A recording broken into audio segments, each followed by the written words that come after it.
Today we're taking a look at the Engenius ECW516L wireless access point. Thanks to Engenius for sending this one over for us to take a look at. The 516L supports Wi-Fi 7 connectivity, which allows for wireless transfer speeds of up to 6,700 megabits per second on the 6 gigahertz radios. We do still have support for some super fast transfers on the 5 gigahertz radios, basically up to 4,300 megabits per second, and up to 720 megabits per second on the 2.4 gigahertz radio. Obviously, this is a triband radio. It's set up in a 2x3x3 configuration. Technically, if you could max out all the radios, you could sum all of that up and get 13.7 gigabits per second, but that would be for some really busy, very dense use cases. This access point is designed for that though. It's more of a medium, small business type access point than it is a home or one or two business user type deal. Anyways, we do have 320 megahertz channels with MU-MIMO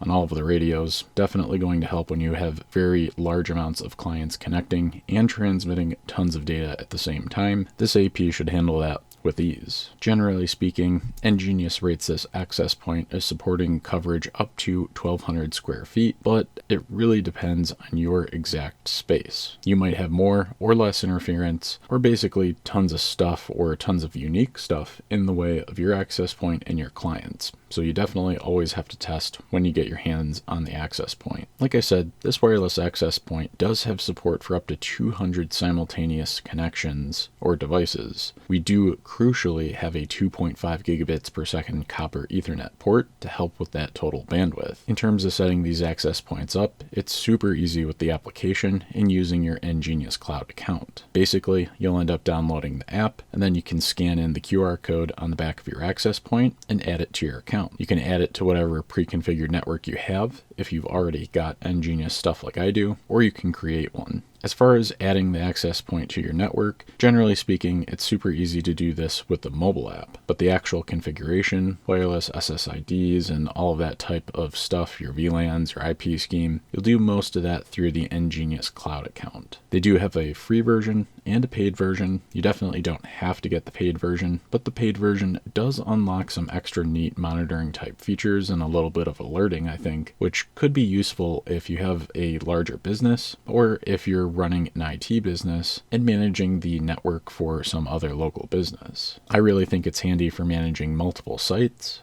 It'll definitely end up saving you some time and giving you more insight into overall performance and health. When I added this AP into my network, it automatically brought in the Engenius and test networks that I had set up, and it had all the password and wireless security configuration, so that was really slick. It didn't take long at all.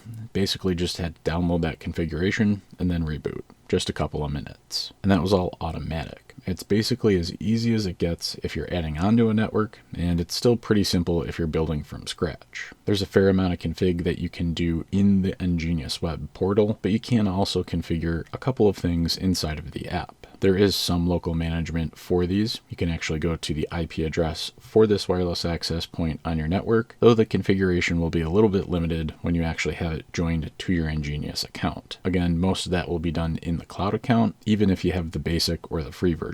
I also really like that this access point, like many other Engenius access points, does actually support wireless mesh networking. Super handy, especially there's tons of different types of buildings and settings out there. You never really know if you're going to be able to run an Ethernet backhaul everywhere. In terms of wireless security support, we do have WPA2 and AES, and we've also got WPA3 support, which is required if you're using that 6 gigahertz radio, by the way. So just keep that in mind for your clients. This access point does come with some mounting hardware, but it does not actually come with any power adapter or power hardware. You're either going to have to buy a 12-volt power adapter or the PoE injector. Now, Engenius did send over a 2.5 gigabit per second PoE injector, so I'll be using that for my AP testing. I would recommend this for your solution. While you definitely could use this access point as a beefy access point for a serious home lab setup or a really busy house, maybe a bed and breakfast type deal, it's really geared towards small, medium business type deployments. You can support hundreds of simultaneous connections, and this AP